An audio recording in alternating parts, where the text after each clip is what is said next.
Magandang araw po, teachers at sa iba po mga government employees na nandito po para makarinig po ng updates about po sa SRI o ang Service Recognition Incentive. Actually po, napakarami po mga tanong po regarding po sa SRI. Matapos po ang ating video na in-upload about po kung bakit pa po wala po tayong SRI. So sabi po natin doon ay una po ay wala pa pong AO o administrative order from our President na kung meron pong SRI. So, napaka-importante po ng AO from our President. Ano po kasi napakarami pong kasi lumalabas sa mga balita na meron na daw at meron pang update na dates kung kailan na ibibigay yung ating SRI.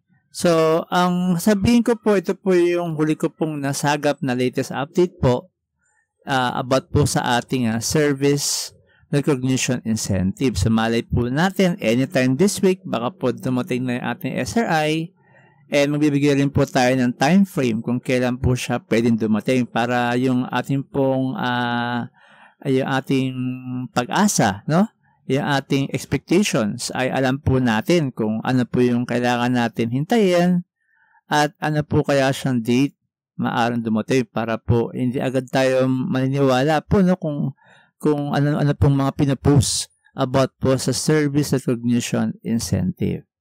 So, according po sa mga teachers group, so, sila po ay nakikipag-ugnayan po, sa Department of Budget and Management like yung ating ACT teachers and at ang ating guro, yung ating TDC, na Teachers Dignity Coalition Group. Kasi po, ito po yung mga group ng teachers na talaga naman pong mayroon pong balita about sa ating pong SRI dahil sila po yung nakikipag-ugnayan po sa DBM. So, according daw po sa DBM ay meron na pong proposals po na binigay na po ang DBM sa Malacanang about po sa ating SRI or Service Recognition Incentive para po sa mga kawani ng gobyerno. So, ayun nga po, hinihintay nga po ng tugon din ng DBM, ang Department of Budget Management, ang Malacanang kung ano na pong mangyayari sa SRI, kung meron po at wala. So, siguro po hinihintay rin po nila na ang Malacanang po ang magbibigay po ng updates kung meron po incentive, Service Recognition Incentive this year, So, yun po, So, positive po dahil meron pong proposal from DBM to Malacanang. Yun po yung ating timeline. So, inihintay na lang po natin lahat yung tugon po ng Malacanang, lalo na po sa ating mahal na Pangulo, about po sa ating Service Recognition Incentive. So, yun po malinaw po yun, teachers and other government employees po. Kung petsa naman po, kung dates naman po ang pag-uusapan, ay hindi pa naman po huli ang ating SRI. Kasi ang pinakamaaga po, kung pagbabasihan po natin ang history po na ating SRI ay December 2.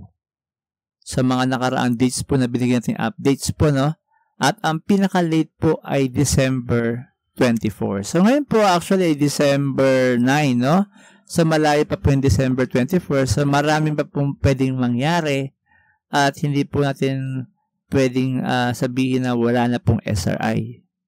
Dahil wala pa pong official na nilalabas. Kaya wag po tayong mainip, maghintay lang po tayo at umasa na sana po ay meron po tayong SRI. At para po tayo maging updated, make sure po na nakasubscribe po tayo sa ating YouTube channel by clicking the subscribe button, yung pong kulay red.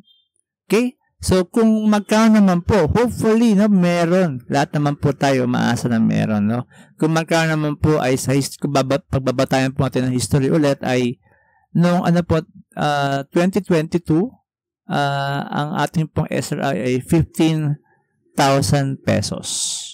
At noong 2023 po ito po ay 18,000 pesos. So, kaya po tayo talaga ay umaasa dahil medyo maganda-ganda po itong amount po, So, praying, hoping po tayo, Think positive lang po para po sa ating Service Recognition Incentive. At maniwala lang po sa talagang mga groups ng teachers, mga legit po, na group ng teachers na talaga pong merong alam na may connection po sa mga ating government agencies. So, para po sa ating SRI. So, yun lang po at maraming salamat.